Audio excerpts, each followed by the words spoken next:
Nouveau forum des lecteurs France Bleu La Montagne, Corrèze Télévision. Nous sommes en direct sur www.corrèztelevision.fr et également sur la chaîne YouTube de Corrèze Télévision.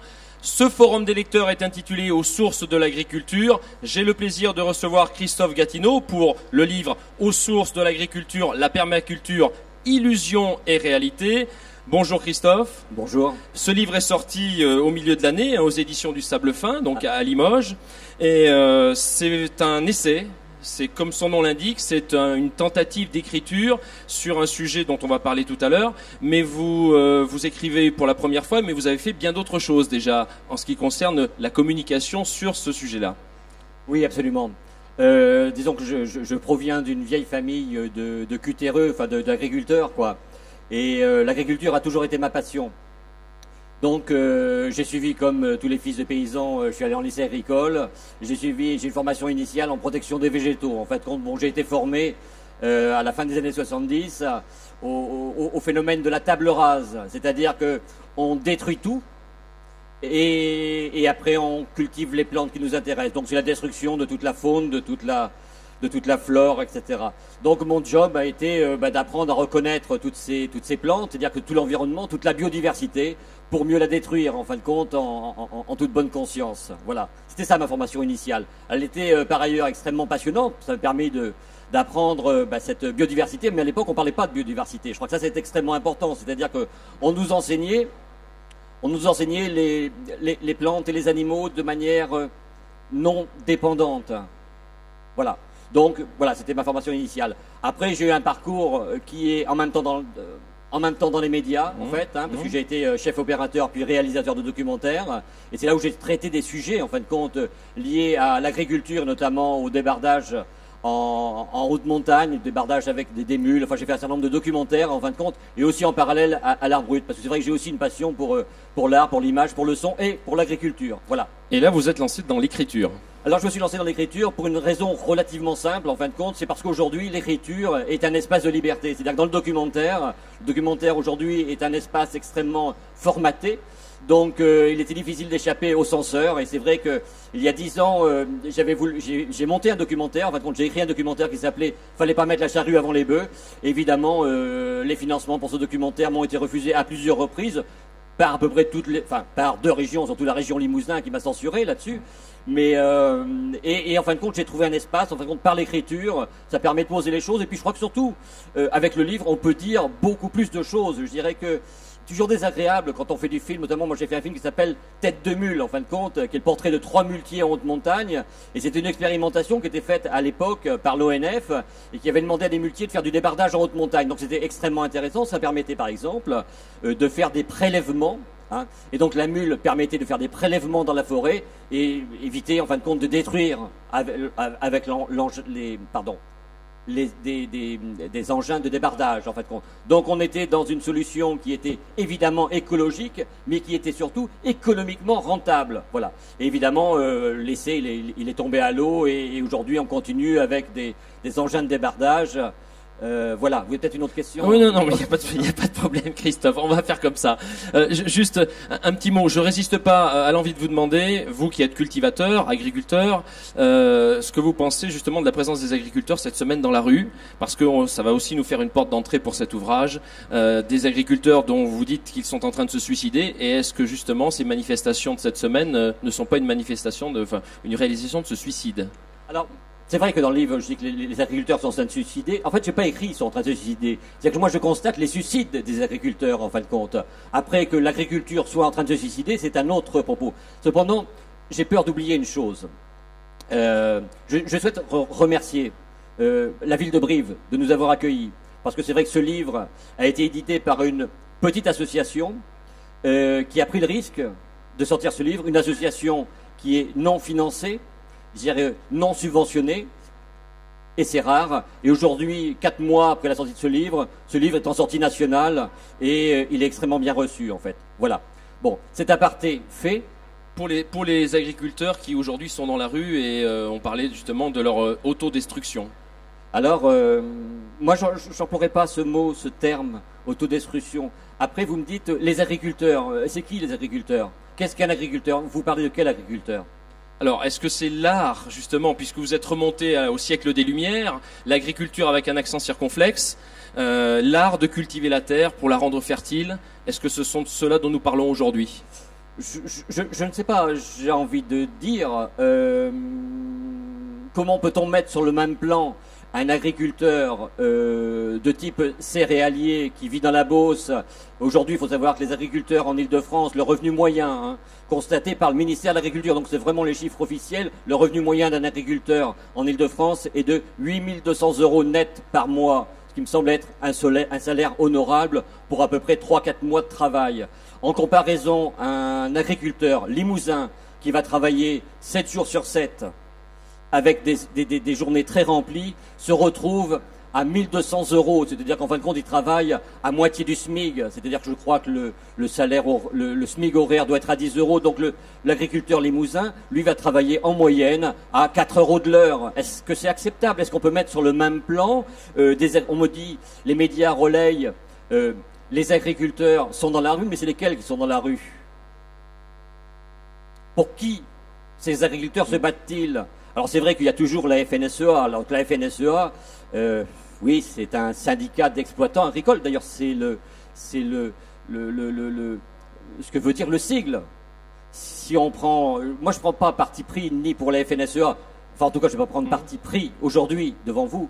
Ce que je dis simplement, c'est que la Confédération paysanne, c'est un syndicat d'agriculteurs. C'est leur nom. Des exploitants. Alors, avec toute l'hétérogénéité du syndicat. Absolument. Alors, est-ce que des exploitants agricoles sont des agriculteurs? C'est la question. Alors, moi, je pose des questions, en fin de compte. Je crois que c'est intéressant que nous-mêmes, on s'interroge. Qui est l'agriculteur? Alors, et c'est vrai que là-dessus, on peut aller sur la permaculture, par exemple. Alors justement, voilà. La recherche historique nous amène à vous proposer justement une définition, une méthode culturelle la moins éloignée de la nature, avec des sources qui remontent au XVIIIe siècle. Mais la permaculture, vous en avez aussi trouvé des sources en Australie, au Japon, aux États-Unis. Pour les plus connus, il y a des illustres inconnus aussi qui ont travaillé sur cette permaculture. En tous les cas, il y a l'aspect symbiose entre travail de la terre, fertilité de la terre, respect de la terre et respect de la nature dans cette permaculture. Alors, oui, voilà, évidemment, voilà. Mais ça peut être aussi intéressant, en fin de compte, de revenir sur le mot, en fait. Oui, sur l'histoire. Sur l'histoire du mot permaculture, simplement du mot. Donc, le mot permaculture, il apparaît en 1978, en fin de compte. Alors, il est apparu en Australie. En fin de compte, il n'est pas tombé du ciel, évidemment. Permaculture, en fin de compte, les Australiens, c'est les Australiens aujourd'hui sur leur site internet, il y a un institut de recherche de la permaculture. Donc, comme il est né en Australie, autant aller en Australie dire voilà, qu'est-ce que ça veut dire permaculture. Alors, les Australiens disent c'est un mot valise. Alors voilà, c'est un mot valise. Alors c'est quoi un mot valise? Alors si on étudie qu'est-ce qu'un mot valise, c'est deux mots dont on a pris une partie qu'on raboute en fin de compte. Permaculture. Voilà. Donc au départ, on a bien la permanente agriculture. C'est un terme qu'on retrouve en fin de compte dans des publications aux États-Unis dans les années 1920. Alors pourquoi on s'interroge à l'époque sur l'agriculture permanente? Parce qu'en fin de compte, on est déjà dans une déforestation qui est extrêmement importante et on constate l'érosion des sols, donc une perte de fertilité des sols, donc des moindres rendements dans ces sols. Donc on commence à s'interroger par rapport à la fertilité, par rapport à la permanence de la fertilité. Bon. Ceci dit, et à la façon de la faire durer, cette fertilité. Absolument, absolument. C'est son côté durable. Absolument. Donc, revenons sur cette idée du mot valise, en fin de compte. Donc, le mot valise, c'est aussi, on dit aussi que c'est un mot porte-manteau. Voilà. Alors c'est vrai qu'on imagine bien, en fait, quand un porte-manteau, et en porte-manteau, on accroche ce qu'on veut, un parapluie, une chemise, on met ce qu'on veut. Et même si à l'origine, l'idée du porte-manteau, en fin de compte, elle est née que c'était chez les bourgeois ou le noble, enfin ceux qui bossaient pas, c'était l'esclave, enfin non, le domestique. En fait, on disait pas esclave, on disait domestique, mais enfin c'était la même chose, en fin de compte, qui prenait votre manteau. Voilà, c'était ça l'idée du porte-manteau. Donc au départ, c'est rigolo parce qu'en fin de compte, si on regarde les mots, le porte-manteau, c'était pas un porte-manteau, c'était un être humain. On l'appelait un porte-manteau. En fait, c'est rigolo, non? Tout oui, à fait. Voilà. Mais Alors, ce qui m'amène, je voulais qu'on embraye sur l'INRA après, sur l'étude de 2003. Voilà, donc je vais terminer là-dessus, parce que l'idée du mot valise, donc c'est l'idée du fourre-tout, en fait. Dans une valise, on met ce qu'on veut. Alors, on a d'autres équivalents, en fait. Hein. Je sais pas, si je vous disais, par exemple, est-ce que le socialisme, c'est un mot valise ou un mot fourre-tout? Voilà. J'ai pas entendu. Voilà. Non, là c'est pas un mot valise, évidemment, le socialisme, c'est un mot fourre-tout. Et quand quelqu'un dit, voilà, je suis socialiste, ou définissez-moi le socialisme, là, chacun sort ses avirons, en fait, hein, parce que on sait pas vraiment. Bon, par la permaculture, c'est exactement la même chose. C'est-à-dire que chacun, il met ce qu'il a envie. Et il y a des permaculteurs qui s'ignorent, et d'autres qui le revendiquent et qui ne le sont pas. Voilà. Donc c'est pour ça que c'est intéressant, si vous voulez, de revenir à la définition des mots. Mais même le mot agriculture, en fin de compte, donc, en fin de compte, notre conversation, c'est sur l'agriculture, en fin de compte. L'art, c'était écrit comme un art, tout du moins, défini comme un Voilà, art. c'était défini comme un art au XVIIe, mais surtout, c'est que c'est encore, on pourrait dire, une sorte de mot valise, c'est-à-dire agri et culture. Alors si on remonte dans les écrits les plus anciens, agri, donc d'origine latine, veut dire le champ, en fait, hein, le champ, culture, l'art de se cultiver, l'art de cultiver la terre. Donc l'agriculture est bien, dès le départ, un art, l'art de cultiver la terre. Et ça va encore beaucoup plus loin, parce que si on reprend le premier dictionnaire de l'Académie française, on est obligé de remonter à l'histoire des mots, en fin de compte. Bon, l'agriculture, qu'est-ce que l'agriculture? Là, c'est extrêmement important, en fin de compte. Donc à cette époque-là, on écrivait l'agriculture avec un accent circonflexe sur le « u ». Alors qu'est-ce que l'agriculture? L'art de cultiver la terre pour la rendre fertile indéfiniment. Et le dictionnaire, enfin les personnes qui ont rédigé le dictionnaire précisent une chose qui est extrêmement importante. Ils disent c'est le premier des arts. Un art majeur, un art avant la peinture. Voilà. Et cette définition, elle va courir jusqu'à la fin du 19e siècle, en fait. Et à partir du 19e siècle, on commence à la réduire, en fait. Et on va dire que c'est l'art de cultiver. Alors, et apparaît, à partir du XVIIIe siècle, là, ce qui est rigolo, c'est-à-dire que si on cherche, par exemple, la définition de culture, qu'est-ce que la culture? C'est l'art de cultiver, mais en même temps, ça va dériver à partir du XVIIIe, l'art de se cultiver, en fait, l'art de cultiver les sciences, l'art de cultiver les arts, etc.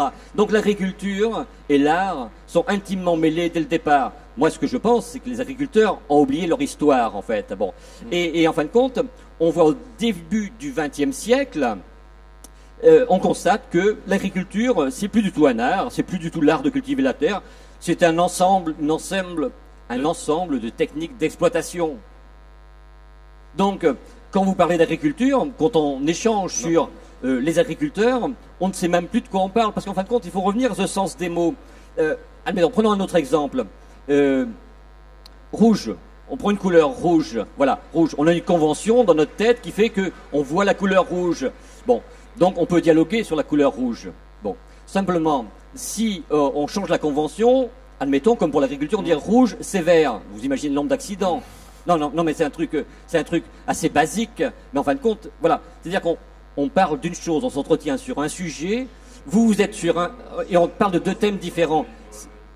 Voilà, c'est le thème du livre. C'est-à-dire que c'est le thème du livre, sur quoi on s'accorde, sur quoi on parle, en fin de compte. Voilà. Et ça, c'est extrêmement important. C'est sûr que votre livre n'est pas un livre sur les techniques agricoles. Ça, c'est clair, là-dessus. Même si j'aborde les techniques agricoles. Oui, vous les abordez, mais ce n'est pas l'objet. L'objet, c'est de savoir de quoi on parle, en fin de compte. C'est de rappeler aux agriculteurs, en fin de compte, qu'ils ont une vraie histoire et que tout au long de l'histoire, en fin de compte, on les a pris pour les dindons de la farce, en fait. Parce qu'ils ont toujours... Voilà, je vous laisse peut-être... Non, mais il n'y a pas de souci, Christophe. Non, mais justement, cette permaculture, récemment, il y a moins de 10 ans maintenant, des études ont prouvé qu'elle pouvait aboutir à produire beaucoup, nourrir les hommes, et ce sur des petites superficies. Or, on nous dit aujourd'hui qu'on a toujours la possibilité ou toujours des problèmes de malnutrition, sous-nutrition à l'échelle planétaire.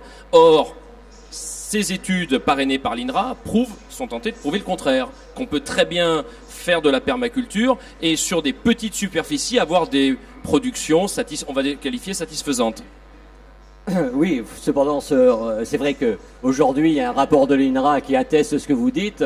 Cependant, il n'est pas attesté, il n'est pas validé par l'INRA, il est validé par un chercheur de l'INRA, seulement un en fin de compte, et évidemment ce rapport est d'une certaine manière théorique. C'est-à-dire qu'en fin de compte, il valide pas des travaux, il valide une interprétation de chiffres, en fin de compte. Donc on est sur des modèles théoriques. Voilà. Moi, c'est ce que je conteste aujourd'hui.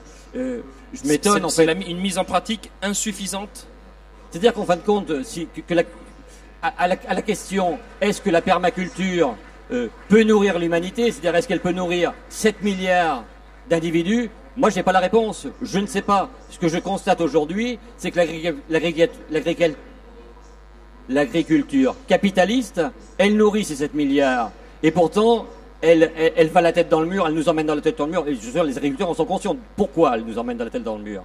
Alors, on va mettre de côté tout ce qui est pesticides qui sont aujourd'hui en train de polluer nos eaux, notre environnement, qui sont en train de polluer la biosphère, en fait. Hein. C'est-à-dire là où vivent l'ensemble des êtres vivants. C'est-à-dire quand je parle de la biosphère, et c'est là où l'agriculture biologique, là où l'agroécologie, où là où la permaculture tient compte de la biosphère, l'agriculture capitaliste ne tient pas compte de la biosphère. Elle l'ignore. C'est le système de la table rase. C'est-à-dire qu'on élimine tout ce qui nous gêne et on s'imagine qu'on va pouvoir cultiver en s'exonérant en fin de compte du vivant.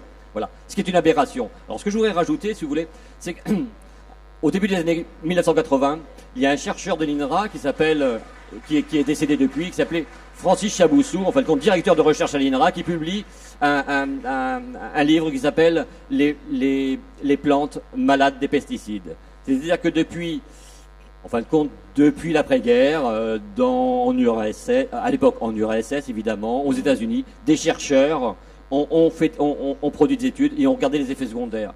Il y a plein de choses qu'on ne maîtrise pas au niveau des pesticides. Bon. Et ce qu'on s'est rendu compte, c'est qu'un pesticide, quand on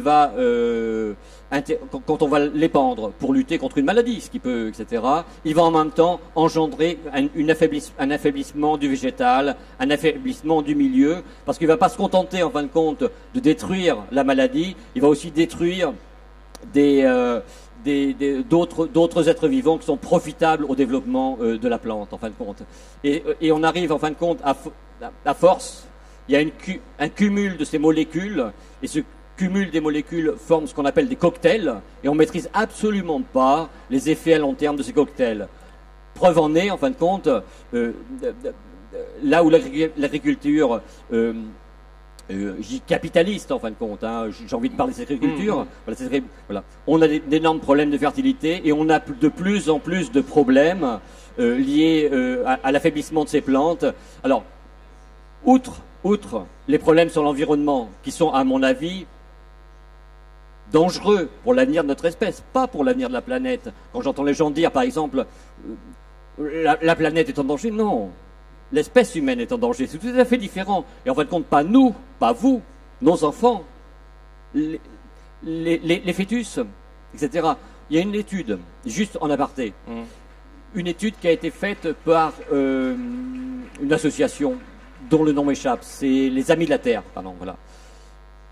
On retrouve du glyphosate, donc du Roundup, dans le sang de 3 personnes sur 10 aujourd'hui. C'est une étude qui reste à confirmer. Mais on retrouve des traces de pesticides, de glyphosate, parce que c'est l'herbicide le plus employé aujourd'hui, etc., dans le sang des plantes. Alors, quand c'est dans notre sang, c'est pas de souci. Quand c'est dans le sang d'un enfant de 2-3 ans, je pense que ça peut engendrer des complications au niveau de son développement. Voilà, tout simplement. Alors on l'a bien compris, la permaculture est à l'opposé de l'agriculture capitaliste, productiviste, et qu'on est dans un système totalement bancal, hein, aujourd'hui du point de vue agricole, dans une abondance de production à tout prix. Et vous évoquez une piste qui aussi petit à petit se développe, qui est le bio-permaculturel, qui est une nouvelle tendance, je ne sais pas si on doit dire tendance, parce qu'on ne parle pas de technique bien évidemment, mais qui est une solution. C'est aussi peut-être un peu synonyme de l'agroécologie. Est-ce que vous pouvez nous en dire un tout petit peu plus sur votre sentiment sur cette filière du bio-permaculturel, de l'agroécologie, qui peut être pour tout à chacun, dans son potager, dans son jardin, aussi une solution personnelle? Alors, je crois que le souci aujourd'hui, en fait, compte, c'est qu'on ne veut pas changer une équipe qui gagne. Et en fait, compte, qu'est-ce qui gagne? En fait, c'est ce qu'on appelle les gros, c'est-à-dire que c'est ceux qui s'enrichissent, en fait, compte. Hein. Et c'est vrai les semenciers, les grainetiers, c'est ce que vous voulez dire? Je veux bien au-delà de tout ça, en fait, compte.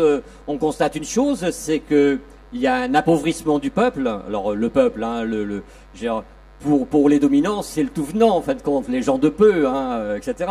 Nous, 8 millions de gens en France, simplement en France, qui vivent en dessous du seuil de pauvreté. Donc le seuil de pauvreté, il est fixé, je crois, à 650 €. Ça doit faire 35 € par jour. Et donc le seuil de pauvreté descend tous les ans.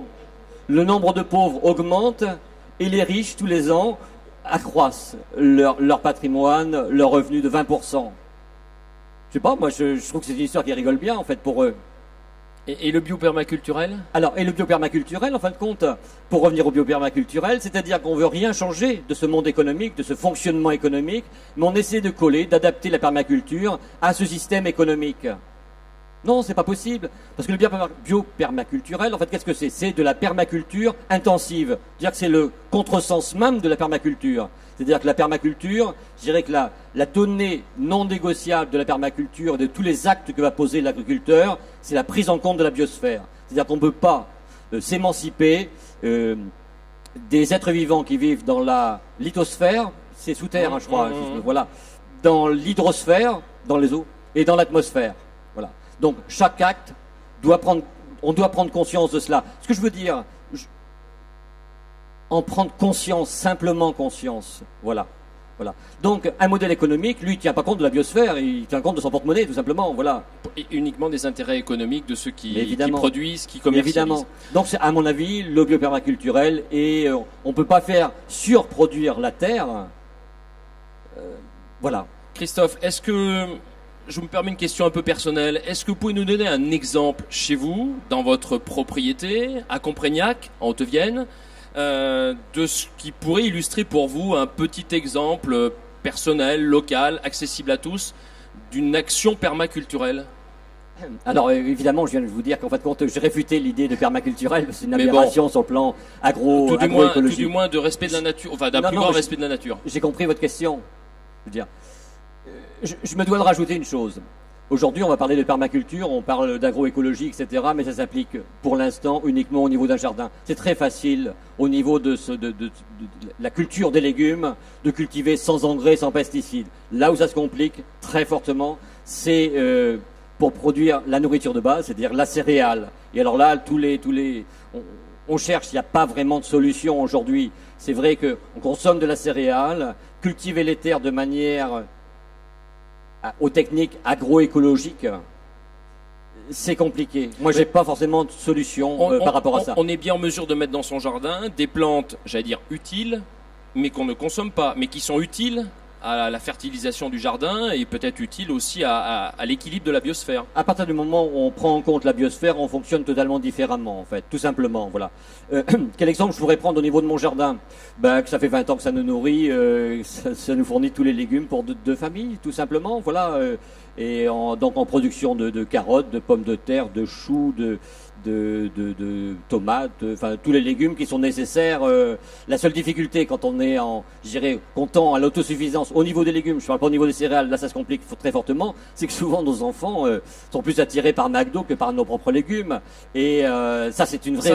Et c'est un combat. Non, mais il faut être sincère, je veux dire c'est comme ça en fait. Hein. Bon, après ça nous pousse nous aussi à trouver d'autres solutions, c'est-à-dire que moi je cultive à 400 mètres d'altitude. Bon, il est clair que les fraises, pour les faire arriver fin avril en même temps que les fraises de Dordogne, si vous n'avez pas de serre, ça sert à rien, quoi. Bon, donc ça nous pousse nous aussi à parfois cultiver sous châssis et puis utiliser des techniques par rapport au melon, par rapport à la fraise, etc. Des techniques qui sont un peu moins permaculturelles. Voilà. Mais l'important c'est d'avoir conscience de ça et toujours de s'en rapprocher, c'est-à-dire de chercher à impacter le moins possible la biosphère. C'est ça l'important. C'est ça l'objectif, en fin de compte. Voilà. On n'est pas loin de la conclusion, Christophe. Vous dites à la fin de votre livre, de façon assez inquiétante, pourrais-je dire, le changement, c'est pas pour maintenant. C'est pessimiste, on le comprend bien. Est-ce que ça va jusqu'au fatalisme ? Non, simplement les faits, en fait. C'est vrai que, je m'excuse, on est en Corrèze, en fait.